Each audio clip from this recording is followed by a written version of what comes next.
આગામી દિવસોમાં આવી રહેલા ઉત્તરાયણ તહેવારને લઈને ચાઇનીઝ તુક્કલ, લોન્ચર, લેન્ટર, ચાઇનીઝ દોરી, નાયલોન પ્લાસ્ટિક દોરી, કાચ પાયેલી દોરી વગેરે પર રાજકોટ જિલ્લામાં શહેર કમિશનર બ્રજેશ ઝાએ પ્રતિબંધ મૂક્યો છે. ચાઇનીઝ માંજા, તુક્કલ તેમજ અન્ય હાનિકારક પદાર્થોથી કોટિંગ કરેલી દોરી ઉપરાંત પતંગ ચગાવવા માટે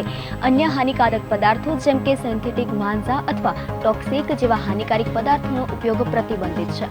આ પ્રકારની સામગ્રી કોઈ વેપારી, વ્યક્તિ કે સંસ્થાએ ખરીદ, વેચાણ કે ઉપયોગ ન કરવા. જાનનું જોખમ થાય તે રીતે કોઈ પણ વ્યક્તિએ જાહેર માર્ગો, રસ્તા, ફૂટપાથ તેમજ ભયજનક હોય તેવી અગાસી પર પતંગ ઉડાડવા કે પકડવા, દોડવા પર મનાઈ ફરવામાં આવી છે. જનતાની લાગણી દુભાય એ રીતે પતંગ ઉપર ઉશ્કેરણીજનક લખાણ ન લખવા, જાહેર માર્ગો ઉપર પશુઓ માટે ઘાસચારો વેચાણ કરવા ઉપરાંત ગાય કે પશુઓને ઘાસચારો નાખી ટ્રાફિક અવરોધ ઊભો ન કરવા, જાહેર જનતાને ત્રાસ થાય તે રીતે ખૂબ જ મોટા અવાજમાં લાઉડસ્પીકર ન વગાડવા, કપાયેલા પતંગો કે દોરા મેળવવા માટે વાંસના બંબુ દ્વારા ધાતુના તાર પર લંગર ન નાખવા તેમજ તારમાં ભરાયેલ પતંગ કે દોરી ન કાઢવા આ આદેશમાં જણાવાયું છે.